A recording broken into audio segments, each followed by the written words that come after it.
দিন দেখি ডিটেলটা।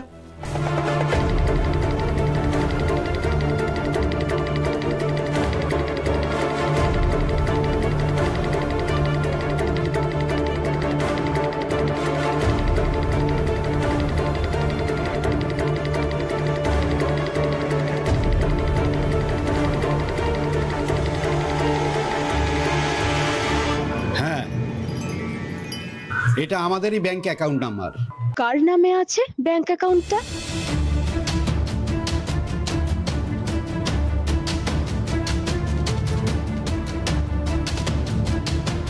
অ্যাকাউন্টটা খুলেছিল 3 বছর আগে দীপক পুরকায়স্থ নামের এক ব্যক্তি।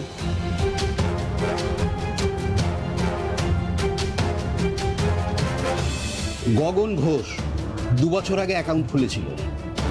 ঠিকানাটা কি দেওয়া আছে?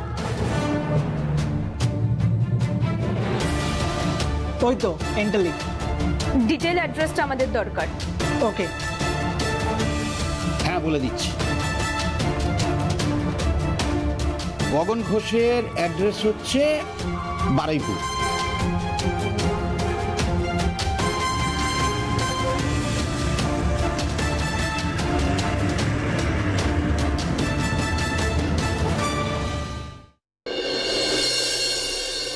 সে কি, দীপক বাবু মারা গেছেন?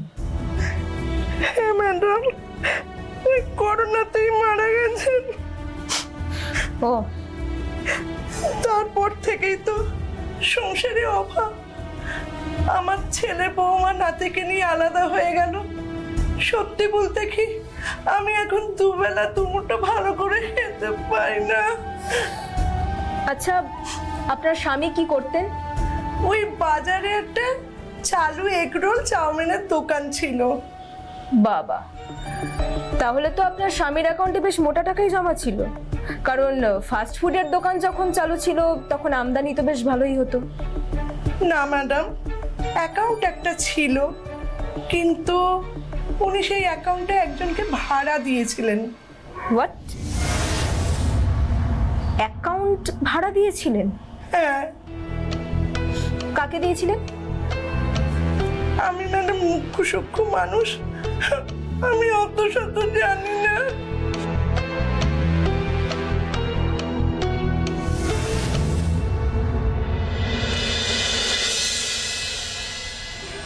অ্যাকাউন্ট ভাড়া দিয়েছিল? হ্যাঁ স্যার, দীপক পুরকায়স্থের স্ত্রী তো সেরকমই বলল। কিন্তু নিজের অ্যাকাউন্ট অন্য কাউকে ভাড়া দেওয়া তো বেআইনি।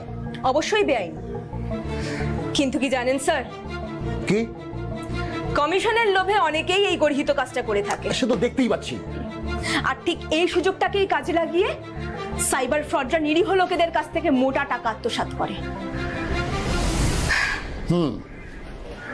বুঝলাম। আচ্ছা, তোমরা আর একটা কার অ্যাকাউন্ট ট্রেস করেছিলে না? গগন ঘোষ স্যার। Any update? আজ সকালে গিয়েছিলাম, তবে পাইনি। কাল আবার যাব। যাও দেখো এই গগন ঘোষই আবার এই ডিজিটাল অ্যারেস্ট র্যাকেটের কিংপিন কিনা। Right sir.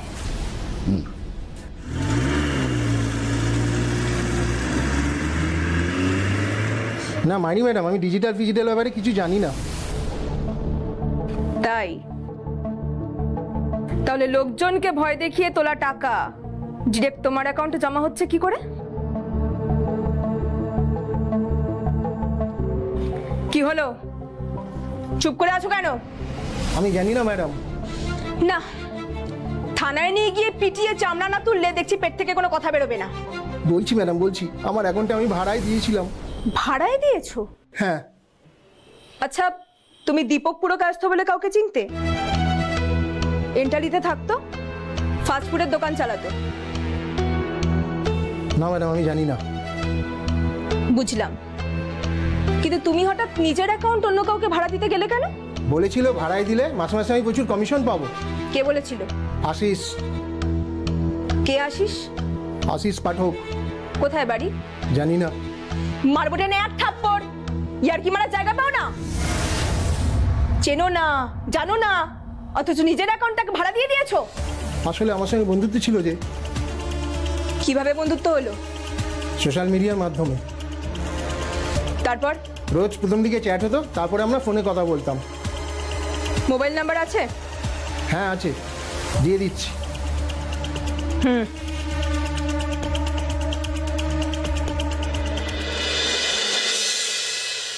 অদ্ভুত ব্যাপার স্যার, ভিকটিম মনোজ বাবুকে যে দুটো নাম্বার থেকে মেসেজ করে ইউপিআই ডিটেলস পাঠানো হয়েছিল, গগন ঘোষও একই দুটো নাম্বার দিয়েছে। ওই নাম্বার দুটো কার নামে রেজিস্টার্ড আছে? একটা জনৈক রোহিত শর্মার নামে, আরেকটা আশিস পাঠকেরই নামে। এই রোহিত শর্মার ঠিকানা কি? মালব্যনগর, দিল্লি। আর আশিস পাঠক? সোনারপুর। স্ট্রেঞ্জ। কি হলো স্যার? দিল্লির কারো ডকুমেন্টস দিয়ে তোলা সিম কার্ড সোনারপুরের আশিস পাঠক কেন ব্যবহার করছে? তাই তো। আচ্ছা, নাম্বার দুটো অ্যাক্টিভ আছে কেন? না স্যার, সুইচ অফ। জানতাম। তার মানে কাজ হাসিল হওয়ার পরেই নাম্বার দুটো বন্ধ করে দেওয়া হয়েছে, আর নয়তো সিম কার্ড দুটো ডিস্ট্রয় করে ফেলেছে। আচ্ছা, মোবাইল নম্বর দুটোর লাস্ট টাওয়ার লোকেশন কি দেখাচ্ছে?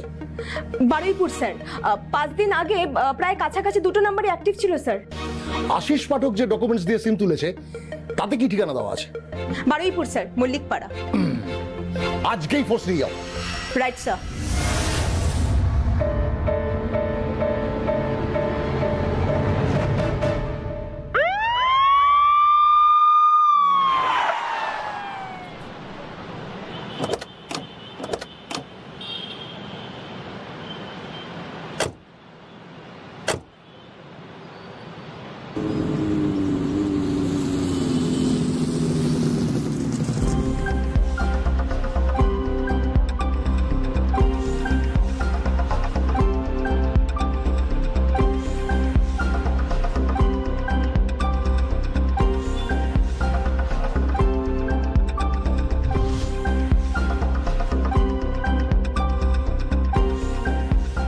আচ্ছা, এটা কি বারুইপুর মল্লিকপাড়া?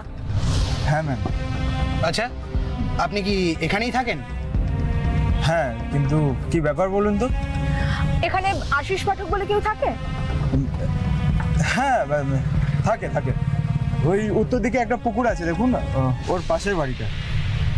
ওকে, থ্যাংক ইউ।